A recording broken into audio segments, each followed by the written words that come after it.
Hey everybody, it is Gunny J, and we're still on the 14 leadership traits. I almost said principles. Right, so in the Marine Corps, we have 14 traits and 11 principles that our leaders are encouraged and judged and coached and mentored on to develop our leadership. Marine Corps' leadership is by far outstanding, the training that we get. Not only the training, but being able to put it into practical application. But interestingly enough, our leadership traits did not come, you think they came over with, Continental Marine Corps or something like that back in 1775. But the traits that we have today are actually traits that were handed down by General Bradley, who was an Army general back in about 1948, I believe. And the Marine Corps adopted them, and the Army and Marine Corps used them, or variations of. I think the Army stopped using them around 1988 is when the Army stopped using the leadership traits. But the Marine Corps has kept them alive and going and vibrant, and I think they're really good. You can't look at them as an individual type of thing. They're a tapestry. They're woven into the fabric, and the stronger the traits are, the stronger that fabric is, the stronger your leadership is. So we're on leadership trait number 7, integrity, right? JJ did tie buckle is the acronym that we use. JJ, justice, judgment. Did, dependability, initiative, and decisiveness. Tie, tact, and now the I of tie is integrity. Hey, good morning, Shyla. How are you doing? Awesome. I think, it's a little bit later there in California, huh? It's still pretty early here.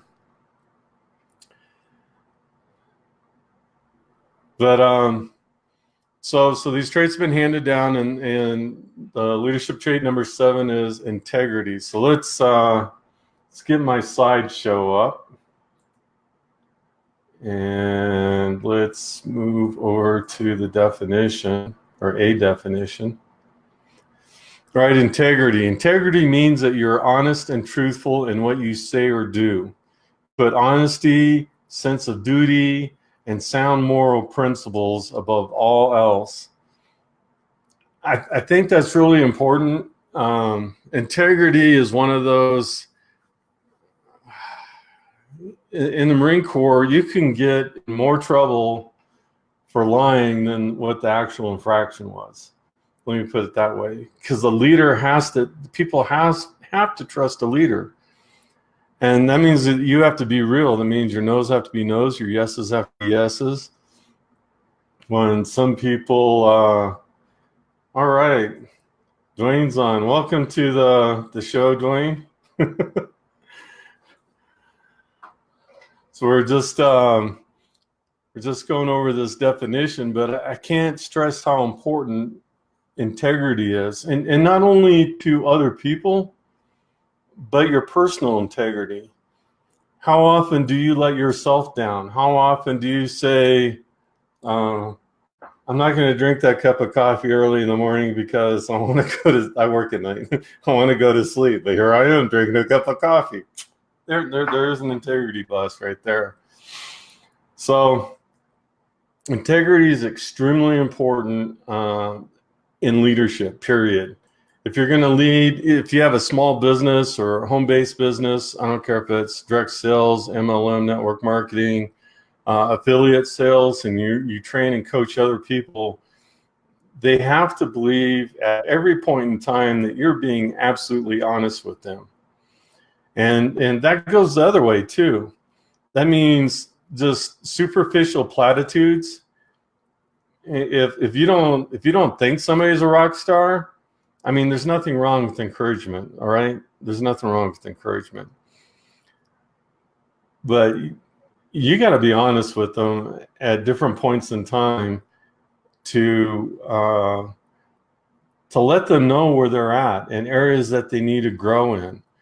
You have your own integrity. You have to be honest with them, saying, hey, you're really good at this, right? We call it the Oreo cookie, right? Everybody, actually, I like the whole Oreo cookie, but in the Oreo cookie methodology of reproving somebody, you give them a compliment, and then you do the center is like the corrective behavior, what they need to correct, and then the outer cookie, the other side of the cookie is another compliment. So you nestle your coaching that they need to improve on between the two chocolate cookies, right? So you can encourage them, but then be honest with them so they know where they need to grow, and then you can encourage them some more. And so that's a whole Oreo cookie thing, but you have to have integrity in that. And I talked about personal integrity. You know, if you're letting yourself down, man, you just got to stop that. You know, be honest with yourself. If you're going to video veg for 4 hours and net stream or Netflix stream, you know, whatever you watch, and that's okay. And then, but tell yourself, don't lie to yourself. Don't say, well, I'm going to watch one more and then I'll bust out this video, or then I'll bust out this, you know, code on a picture or something else like that. You know, just be honest with yourself. I'm going to rest and relax these 4 hours, and I'm going to video veg, and I'm going to enjoy it. You know, and then after that, I'm going to get into whatever you need to get into. You know, whether it's working from home and your daily method of operation, or you know, painting the house or fixing something around the house. So your personal integrity is extremely important too, and your integrity with you.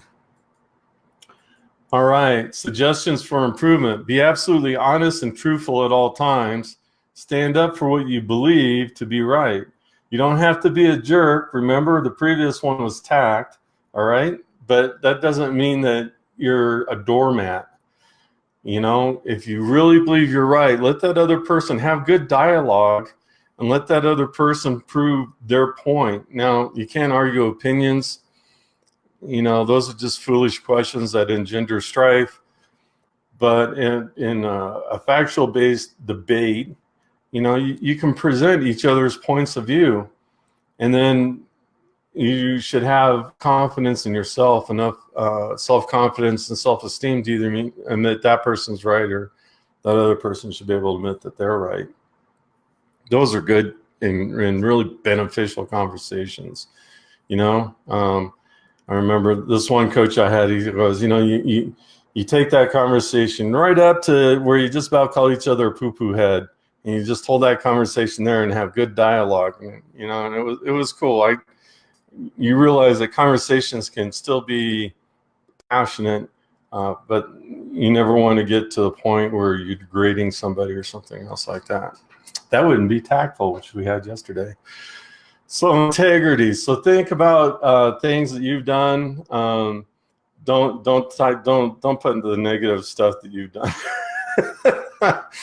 Oh, I remember one time when I didn't have integrity. No, don't type that out. But you know, just think back in your life where leaders didn't have the integrity that you wanted them to have, or even times in your life when your own integrity could be with, the worst one is with, man, your kids or something else like that. When you're raising kids, it's really easy to twang that integrity string a little bit and jump into the gray area. You really got to be careful, because you want them to trust you later on in life. So I love you guys, and Gunny is out.